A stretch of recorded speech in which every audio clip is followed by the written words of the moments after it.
Woman was just waiting for someone in the parking lot. The next second,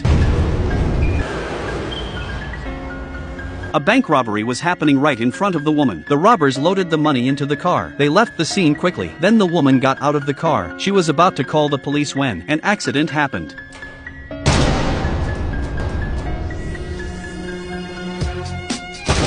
Then this group of fully armed men launched a crazy massacre in the parking lot. In just 1 minute, everyone in the parking lot was killed. On the other side, the robbers who had successfully robbed the bank had no idea what had happened after they left. After destroying the tools used in the crime, they went their separate ways, but they hadn't run far. The robber leader was spotted by the police. A gang member in the same car pulled out an assault rifle, fired wildly at the police car, then took out a can of nails, threw it out hard.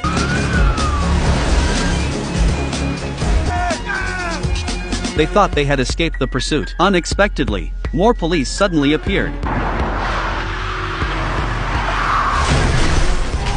There was no time to dodge. They were rear-ended by a car behind and came to a complete stop. To cover the leader, the underling pulled out a submachine gun and engaged in a fierce firefight with the police. Although he wounded the police chief, he himself was shot to pieces. The leader, taking advantage of the gunfight, jumped into a trash bin under the bridge. He narrowly escaped. The next day, the police announced the case. 8 people were killed in the parking lot, and the woman who was killed turned out to be a judge. She'd been investigating a 30-year-old serial killer group and had already arrested one of its members through clues. Just as the case was about to be solved, she was suddenly killed in the parking lot. The police thus determined this gang of robbers is exactly the 30-year-old serial killer group. They killed the female judge in the name of robbing the bank to prevent exposure. Watching the report on TV, the robber leader was completely confused. He had robbed the bank, but he hadn't killed anyone. He suddenly realized might have fallen into a huge trap. He wanted to find out the truth, but just out the door, he was surrounded by the police again. This made him very confused. How could the police know his whereabouts so well? The robber leader was arrested and put in prison, but a female police officer thought there were too many flaws. She defied the police chief, started digging deeper into the homicidal organization, only to find that a member's arm tattoo was exactly the same as the police chief's.